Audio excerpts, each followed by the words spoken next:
Chattanooga Airport is a regional airport situated in the southeastern part of Tennessee. Small airport community, however, with commercial air service, growth in cargo, growth in our sustainability projects, growth in the general aviation, one that serves its community.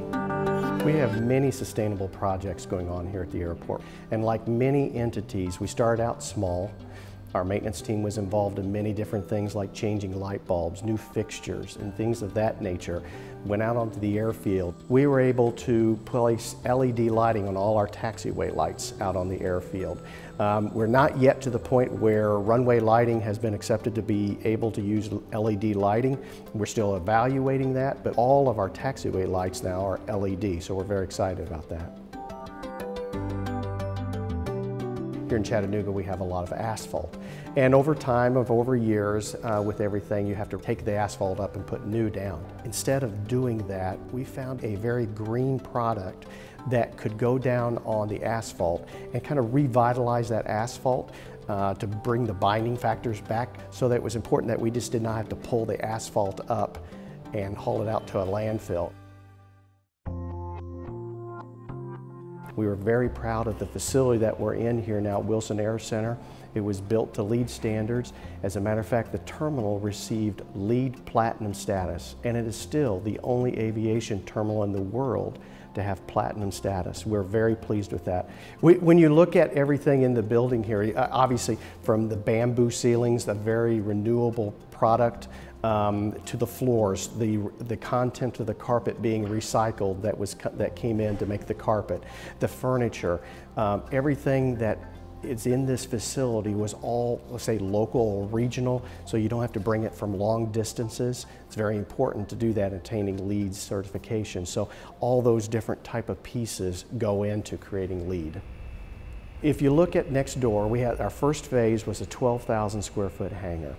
And we received LEED Gold on that building, which is very unique. If you look at a hangar, you think of a hangar as a metal box with airplanes in it. It's much more than that. If you look at that, just the front, a glass front, it brings in natural light. The type of lighting system that's in the building, it's quite unique. The type of heating system that's in the building, all of those are energy efficient type fixtures. So we're very pleased that not just in a terminal building, but also in a hangar that we can also build to LEED standards. It's important to us, obviously, to be a good tenant in the community. And with that, one project that we did many years ago was to be able to create infrastructure to move stormwater from one side of the airport through the airport to the other side. It was very important that we do that, and we do a lot of good work with that. The additional project that was underway was we had purchased some property along Brainerd Road with the intent of demolition of the buildings as well as creating a grass site. When we found out what the city was doing with the project of trying to revitalize the Brainerd area, we wanted to partner with them, so we did. And with such, instead of just tearing down the buildings, we've kind of regraded the land. We're going to put native plants in to create a space that will help the city in the movement of stormwater away from that area.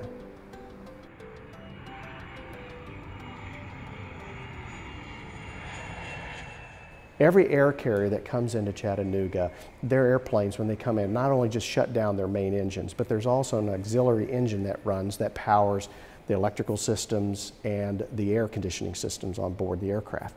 So in a means to help the air carriers, we went forward and created a remote means of doing that, where we have ground power units and preconditioned air units hanging from the jet bridges. And with that, when an aircraft comes in, they can shut all their engines down, hook up to a remote, and be able to power the aircraft and produce power and air to the aircraft. The reason that it's important for the airport, the reason we did this project was, one, for the air carriers. It helped them, one is to reduce their costs, but at the same time for the airport to reduce emissions here at the airport.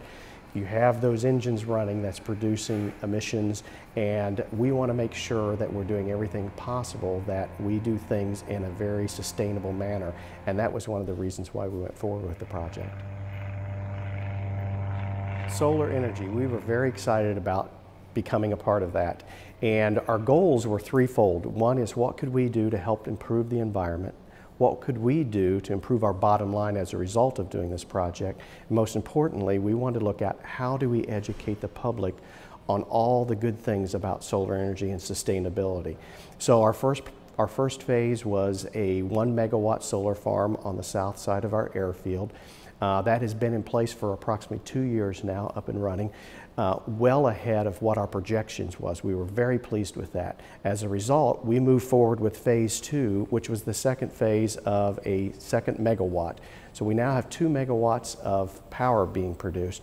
Again, well ahead of projections. We're very pleased with that. And the important part about that too, education. We also have means of educating the public on the importance of sustainability. We have a kiosk in the commercial terminal that really depicts what is all about solar, how's the farm responding, how does it produce. In addition, we have a link onto our website that also describes the same information. So we're very pleased about educating the people. And it's been a very good win-win. Obviously, our agreement with TVA to sell the power back only helps everyone that uses the airfield, because the money that we receive, the revenue that comes in as a result of that, is there to reduce our cost on the airfield, which is good for everyone. Our 2 megawatt solar farm currently produces 85% of the power that the airport authority uses. We have an internal goal: how do we get to being self-sufficient, carbon neutral? We're working on those plans. We need an additional 15% to get there. We're very confident we can get there. It may take us a little bit of time, but we want to be the first airport in the country to say that we're self-sufficient and carbon neutral.